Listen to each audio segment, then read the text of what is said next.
And you cannot have nur in your heart if you tell lies. Monstrous lies. Shameless lies. These people got PhD in telling lies. They started long before 9/11. When 9/11 took place, I said, well, you know, there are three kinds of lies. There are normal lies, and then there are great lies, and then there's 9/11. I thought this was the biggest lie of all. But they've been constantly lying, shamelessly lying. And then go to church on Sunday morning and pretend to be a civilized people. That nur comes only when there is sincerity in the heart. The heart must be for Allah. There's a beautiful hadith. My teacher, Maulana Dr. Muhammad Fadlur Rahman Ansari rahimahullah, gave it to us. That Allah's Messenger said, Man kana lillah, kana Allahu lahu. Whosoever is for Allah, Allah is for him, Allah is for her. In addition to that, the one who will receive nur from Allah must direct attention to establishing a proper relationship with Nabi Muhammad alayhi salatu wasalam, because he is nur. قَدْ جَاءَكُم مِّنَ اللَّهِ نُورٌ وَكِتَابٌ مُبِينٌ. There has come to you from Allah a nur and this book, a nur and this book. So Nabi Muhammad alayhi salatu wasalam is nur. Follow him. Be careful. Don't part company from him. Because if you step away from him, you're going to lose nur. And finally, if you want nur, you got to go to the Quran. Allah is nuru samawati wal ard. And the Quran is the kalam of Allah. So every word in the Quran is a window to nur. If you're not reciting the Quran every day and completing the entire Quran from cover to cover at least once a month, how can you expect nur? Not only does this man have the two oceans of knowledge, but more than that, it is Majma'ul Bahrain. The two oceans come together to be harmoniously integrated. I don't think any university can do that. No. That is the most learned of all men. Khidr alayhi salam. So not only did the angel come to tell us how important is eschatology, or ilmu Akhir Zaman, the angel also came to tell us what is the way, what is the method for studying this subject. When we look at the world today, we find, as I said earlier, that it is a unique world. There's never been a dunya like this before. And the most puzzling thing about this dunya today is that there is an actor at work on the stage of the world. And he is an actor who seems to have come out of nowhere. We had great civilizations. Babylon was a great civilization. The Aztecs in Mexico, a great civilization. China, a great civilization. Where did this fellow come from? The Christian world, the Hindu world, the Buddhist world, the Muslim world, great civilizations came to the world. And then suddenly, out of nowhere, an actor appears. And he takes control of the world. Who is he? Is this happening by accident? He has a power that none can resist. He brings a scientific and technological revolution which, when applied to military science, gives him unprecedented power. No longer is he dependent on the wind for a ship to sail. No. He now has nuclear-powered ships. He doesn't travel by horses anymore. He has mechanical transport on land. He has motor cars. He has trains to take goods a long distance, which yesterday was camels. This fellow even travels in the sky. We never had it before. He has an aeroplane that flies in the sky. He doesn't need a sword anymore to fight. He can kill you from a distance. He has unprecedented power, military power.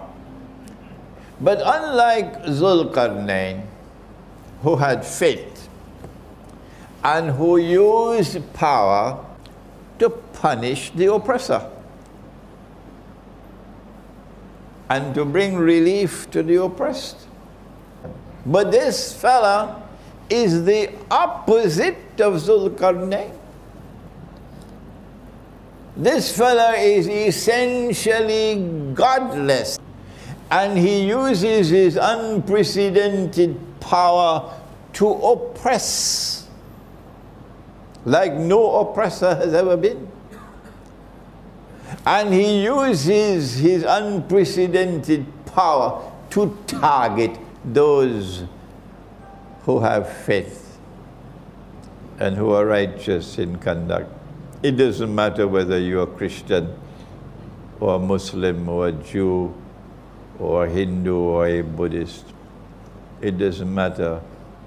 Once you want to be truthful, once you have integrity and you will stand up for the truth, once you are righteous in your conduct, this man is coming after you. Who is he? He comes and uses his power to oppress, and he wants to take control of the whole world. Vladimir Putin, the Russian president, he said about this man, he has imperial ambition. He wants to rule the world. This fellow embarks upon an effort to rule the world, but we find him moving through 3 stages, and I gave this lecture right here in this surah just before Ramadan. And Allah spoke about it in the Quran in Suratul Mursalat. Allah says, Intaliku ila zillin dhi salathi shu'ab. Proceed now. The world now proceeds to a shadow which will manifest itself in 3 stages. In Akhir Zaman. It was not possible for anyone to interpret this ayah until the world experienced Pax Britannica and then Pax Americana. You cannot explain Pax Britannica with any of the tools of political analysis. No, no. You cannot explain the passage from Pax Britannica to Pax Americana using the tools of normal political analysis. No, not at all. The passage from Pax Britannica to Pax Americana and the role of the Bretton Woods Accord and the emergence of the International Monetary Fund, which meant goodbye to His Majesty the Sterling Pound. Goodbye to Britain. Goodbye to Pax Britannica. And now it's time to say goodbye to the US dollar. But if you are studying the subject from eschatology, you would know that Brexit means goodbye to the euro as well. That we are now located at a moment in time when the entire monetary system is collapsing. And the speed at which it is collapsing is frightening. But I have a friend, I don't want to reveal his name. He is a deputy governor in one of the central banks of the Muslim world. And my friend shared with me that the speed at which it is collapsing now is alarming.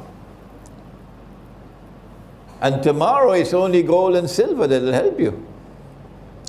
Tomorrow it's only dinar and dirham that will help you. Because the whole thing is going to collapse. And Pax Americana will give way to Pax Judaica. How did we know this? How did we know this? This was in my book, Jerusalem in the Quran. 16 years ago I wrote that book in New York. Where did I get the knowledge from? That the US dollar is going to collapse, I've been saying this for 20 years or more now. This is eschatology. That you get the capacity to analyze events occurring in the world.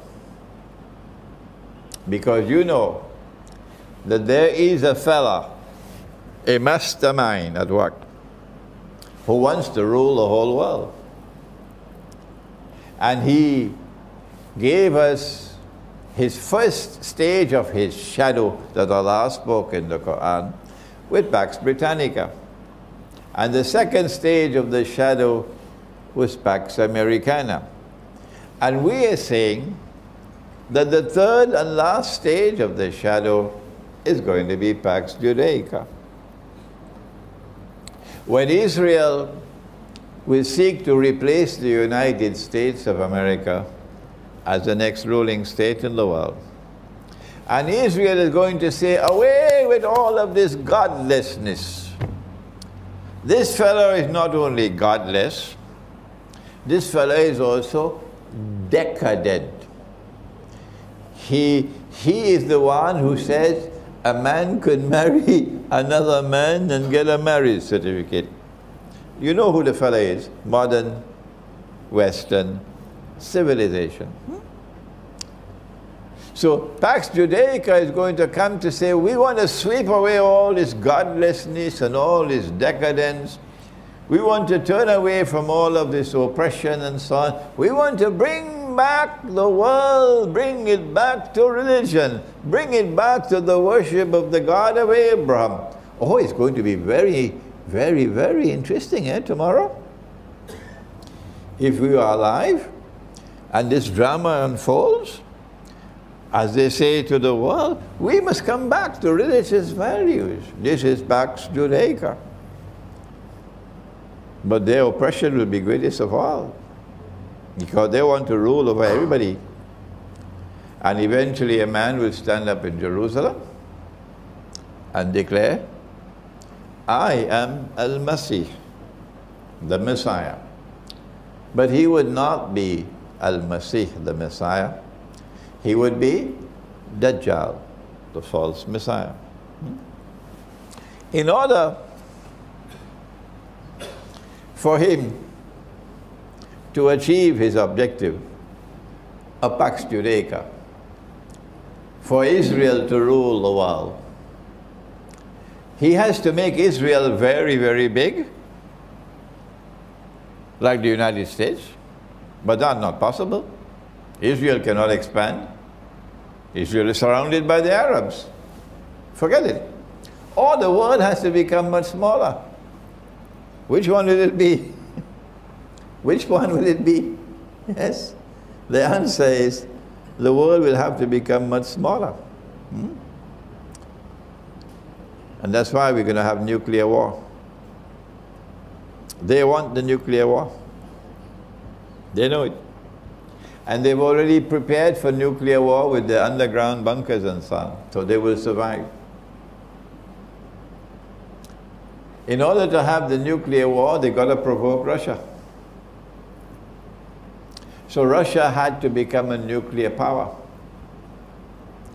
And that's why they transferred nuclear technology to the Soviet Union. Yes, so that the Soviet Union could become a nuclear power, so that tomorrow there could be nuclear war, so that the world will become small. Are you beginning to understand now what's happening in the world?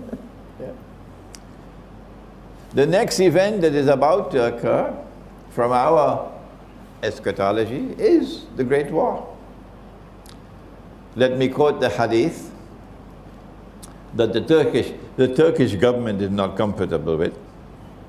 And the Ottoman Empire wished that this hadith could be rubbed up and put away.